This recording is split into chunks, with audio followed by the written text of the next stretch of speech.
A little difficult to identify when compared to the rest, but then when you look at the tibia, you will see that on the lower end, so usually sometimes the upper end is broken actually, so on the lower end of the tibia, on the inferior end of the tibia, you will find one fossa and a facet.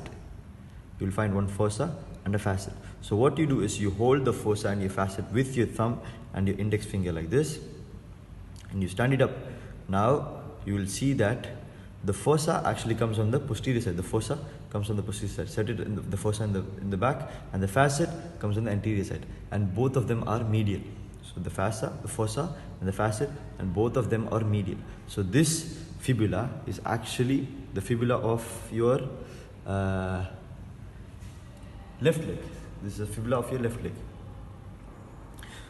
This is the lateral malleolus of the fibula. This fibula is of your left leg.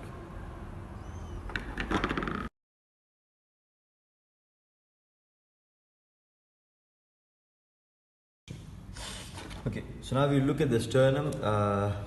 The sternum is like your bow tie. It's like a tie, right? So when you see the sternum, you will know that the part where it's a little inside, where it's a little depressed is on the inside, and the part where there's a little convexity is on the outside.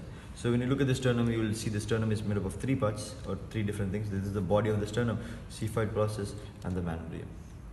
So behind the manubrium, there's the arc of aorta, which we studied yesterday.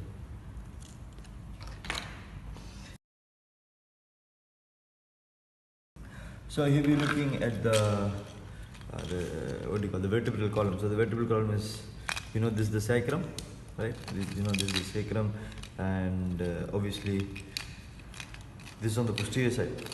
So now when we look at how to differentiate between the cervical, thoracic, and the lumbar vertebra, is quite simple. When you look at the cervical vertebra, you'll find two foramens.